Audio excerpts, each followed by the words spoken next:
My name is Pete Ring. I'm a volunteer with the Ad Astra Foundation and the Air Force Association.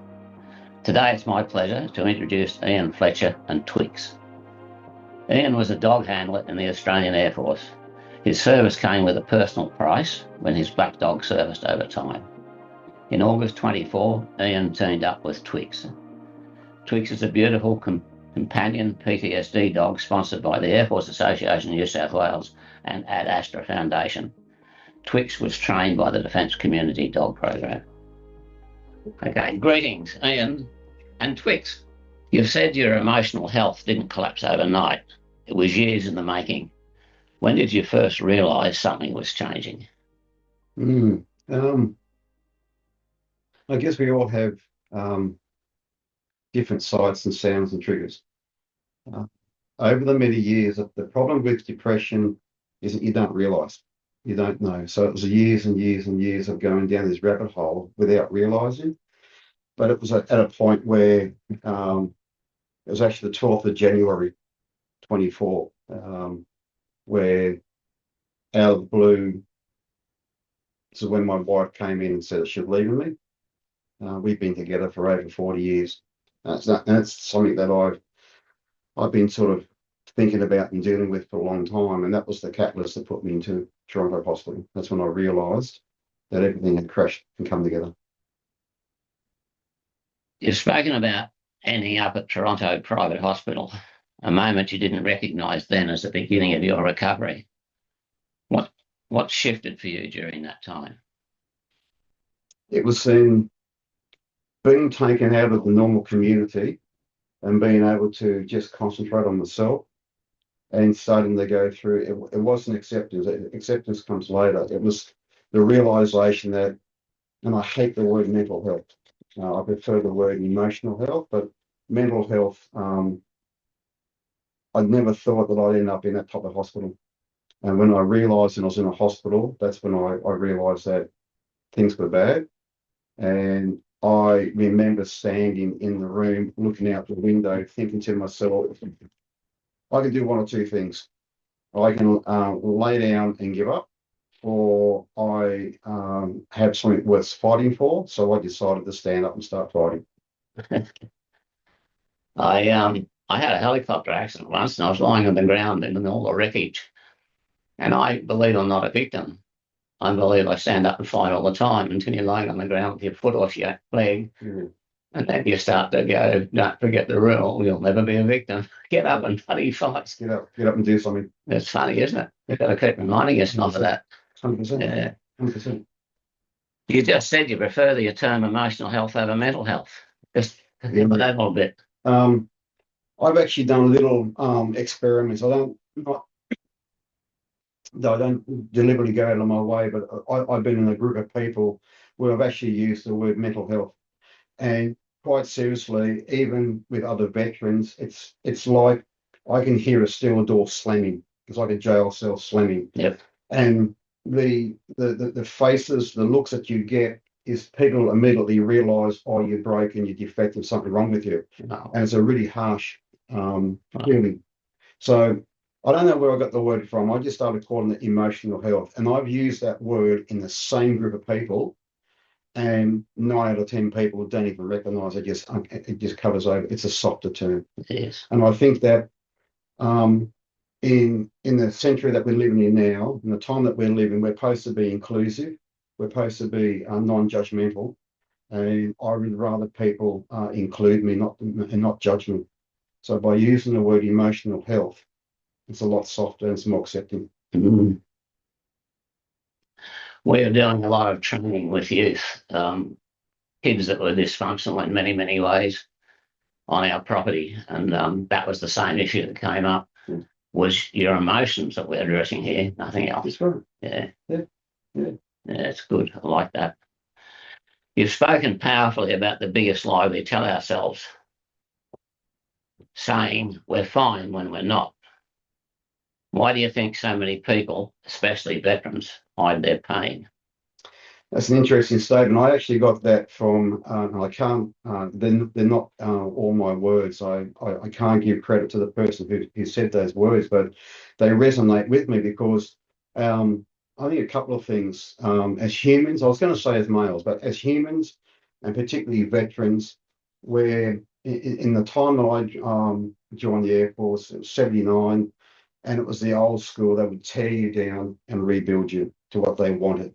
So you could either work as a team or work on your own without question. As a veteran and as a human, we find it very difficult to put our hand up and ask for help. So we end up living a lie that we think everything's okay, and in actual fact, it's not. So, how long have you had Twix now? I got Twix on the 24th of August, 2024. So we're coming up not quite 2 years. So, can you encapsulate from the day you met Twix over that period? Can you encapsulate somehow and just talk about it for a minute about what Twix is? Has it done for me? Yeah. How much time do you have? That's another question I get is what has Twix done for me? I can't answer that in a short question. To understand that, you understand my background, depressed, trying to hospital, as we discussed. Twix is now giving back my life. So it's not a new life, it's taking back my life. It's the ability to now is to do things like go out to the local shopping centre, go and catch a train, go out on my own, sit here today and tell my story, to talk to people. He's actually taught me what I call the art of conversation. Before that, I wouldn't leave the house unless I had to, wouldn't leave the house without anybody else, didn't find the need to have conversation, didn't want to deal with people, all those types of things that we go through. But when I'm walking out and about and I want to get out, I want to take back my life, the conversation always starts with Twix. People will walk up and they'll say, oh, he's a nice dog, what's his name? How long have you had him? Or they'll see the jacket and see Defence Community Dogs. So the conversation actually starts with Twix. And that's where I then pick up the conversation. And all this time down the track now, after having Twix and talking to people at the local RSL will actually tell you that now they can't shut me up. And how were you 20 years ago? Were you a bit talkative then? 20 years ago, I wasn't as talkative. I used to badly stutter. I was very conscious of myself because being so big, I've lost a lot of weight over the last 2 years. I was sitting at about 114, 115 kilos. I was actually looking at a heart attack, had extremely high blood pressure. I'd be lucky to walk 15 meters. 20 years ago, I was a lot fitter, pretty much the level that I am now. Probably had more hair. But my conversation was only through the requirement for the job. Yeah. So when I was in uniform at work, I'd have to talk to people. That was fine. Out of work, I still wouldn't talk to people. Twix has opened my world up. Without the support that the Defence Community Dogs get through, such as the Air Force Association with sponsoring him, for me, there's no Defence Community Dogs, there's no Twix. Without Twix, there's no journey. That's in a nutshell. That's a pretty impactful time you've had. Yeah. What do you hope people that might listen to this YouTube video, what do you want them to take away from listening to your story? Biggest thing is when you're in a bad spot and people say to you, there is help out there, and there is help. It's the old saying of you can lead a horse to water, but you can't make him drink it. That's because the horse is not thirsty. The veteran has to, within themselves, know that they want to do something. I've spoken to a lot of veterans. Well, I do a lot of the ADF transition days, and I take Twix out. And I speak to a lot of veterans who are interested in the dog program, but I see within themselves they're not ready within themselves. You've got to want it. It's no good someone saying to you, oh, you need to ground yourself, you need to do this, that, and the other, because your males will speak Mandarin. The veteran just needs to know that And I speak from the heart. I speak from not from a university degree or pamphlet on the coffee table. I'm speaking from experience. There is help out there. For a long time, people used to say to me, "Oh, there's light at the end of the tunnel." I never used to believe that. Never used to believe it. But then I pushed through the waves, and I like to think I'm the end result. So if you've got nothing else to lose, and I hate to say it that way, you've got nothing else to lose. So why not give it a try? It's like saying to a kid, "Here's some broccoli," and the kid goes, "I don't like broccoli." How do you know you haven't tasted it? So have a go. I mean, there's a lot of help, and I won't mention them all, but there's a lot of help out there. But it's like medication. Not all help is going to help the same veteran. You've just got to shop around a little bit and find what suits you. And if it doesn't suit you, go somewhere else. But there is help out there. You will find it. Right. You're sort of from my point of view, you're sort of the proof. I like to think, and that's the purpose. And my mother used to say everything happens for a reason. So I've basically been to hell and back. I've been to hell and back in a washing machine over the last couple of years, but now I'm standing on firm ground. I like to think that I've got some pride and dignity back. And if there's one thing I've learned is to have a go and just, it's not a new life. It's taking back your life and taking back what's yours.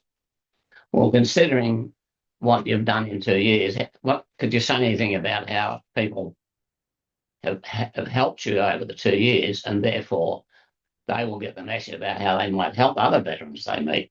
The help comes from so many levels. I'm here because of my kids. I've got 2 kids, and my relationship with them has always been good. But when I was in hospital, that bond that I've got with my kids now is unbreakable, and I'm here because of them, and here because I've made a promise. When Twix first became your friend and your companion, how did Twix help you take the very first step? Did you go for a walk with Twix? I went for my very first step out with him. We went down to the local RSL club, and That was a big step. Big step because I'm a typical veteran that's used to boohoo the RSL. Used to be, what have they done for me? Well, they hadn't done anything because I hadn't asked them. Let's be honest. Yeah. So a friend of mine who had been helping me through my issues said to me, the RSL's changed, go down and have a cup of coffee. And it was my first time out, and I went down there with Twix. And walking out of the house was difficult. It took me a lot of time. It took me quite a few number of times to walk out of the house, to even lock the door and walk away. I got down the street, I stopped and came back. So it wasn't just a matter of walking out of the house, getting in the car and driving on the road. It probably took me nearly an hour and a half to drive 3 minutes. Wow. Took me a long time to get out. But I did that because of him. Yeah. And the reason why I needed to go out, he needed to go for a walk. From there, one step, and as we say, one paw at a time.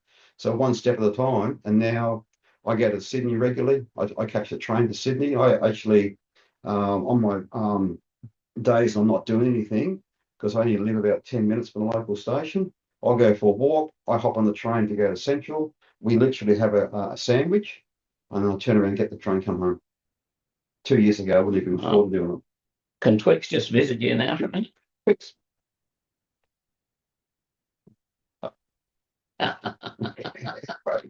Hey, buddy. Come here. That's wonderful. I think you said a minute ago, Twix, you're a big sook. And I think sometimes, for me, for sure, I've found the value in being a bit of a sook because it invites other people to help you. Yeah, emotion. So one of the things I've learned through counselling is people will give you a toolbox with all these bits and pieces in it, but you don't know how to use the individual tools. So going through the counselings and the various therapy sessions, you learn how to use those tools. And one of the biggest things that I'm still learning is emotions. So to have a happy emotion. So my past wasn't very happy. I was suppressed. So to have emotions, to be happy, for me, it was almost like I wasn't allowed to be happy. So I would stop myself from being happy. Now, when I feel happy, I actually take that file and I'll put it somewhere and go, that's a good emotion. So next time you have this emotion, you can drag that file out and you know what happiness is. So learning to control your emotions and knowing the difference between good emotions and bad emotions, it actually helps me. I can relate to that.